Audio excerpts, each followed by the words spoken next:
Today we will speak about holding on. Many are the deep pains, disappointments, and hurt that we carry with us. Some of us have carried these pains, disappointment, and hurts over a long period of time. Some of us have held on to them for so long that we have been fused into one with them, to the point where we cannot tell where our pain stops and our joy begins. Some of us have also masked them or swept them under the carpet because we feel handicapped bringing them to the fore to deal with them.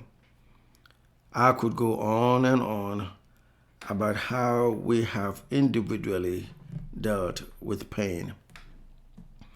C.S. Lewis, in his book The Problem of Pain, identifies two types of pain. First, the kind of pain that causes some discomfort, but one may not necessarily object to it because it is geared towards making one feel better. An example is an injection. Second, a physical or mental experience that creates great discomfort and which one dislikes. This comprises suffering, anguish, tribulation, adversity, or trouble. And these are what causes the problem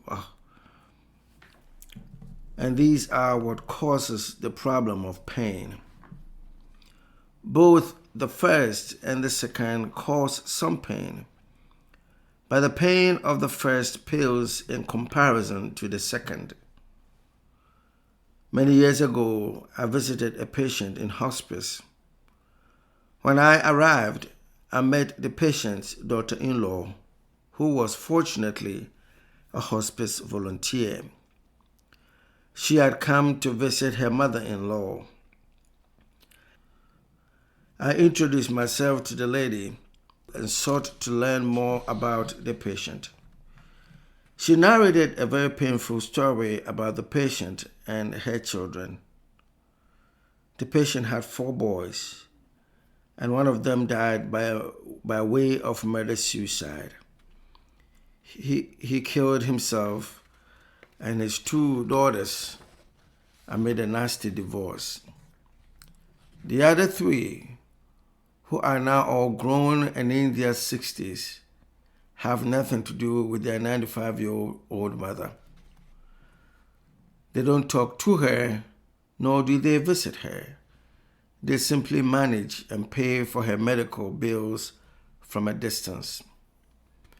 My immediate response was, "Wow, what happened?" The boys had an abusive father who didn't limit his abuse to only the boys. He also abused his wife. I was told that the man was stout, and with their mother being a diminutive woman, he towered over her and the boys. After years of abuse, the woman found the strength to divorce the man and move on with the boys. But for a very strange reason, the boys had been angry with the mother throughout their teenage and adult lives. They have held on to the suffering, anguish, adversity, and torture from their father, and they blame the mother for not leaving the marriage as quickly as she could. The son who committed murder-suicide was gravely affected by the abuse, and it was believed that the lingering effect may have played a role. They simply couldn't let go of the pain from their abusive father. It was as if their pain had so much hold on them and determined for them what their choices in life ought to be. But the question is, to what end? Experiences such as this remind me of the power some of our abusers have over us And so some of us have developed different kinds of mechanisms to deal with those effects. Some feel they are better off not talking about the pain at all. They remind us of a bygone era and of the kind of people we don't want to be. They remind us of our anger towards the people who have hurt us the most. They remind us of so many different emotions to the point where we simply cannot trust anyone. The point of my interaction with the mother-in-law that really got to me was when I asked if the woman would be interested in receiving Holy Communion. The daughter-in-law responded that I had to call her husband to check with him. And so I called the husband.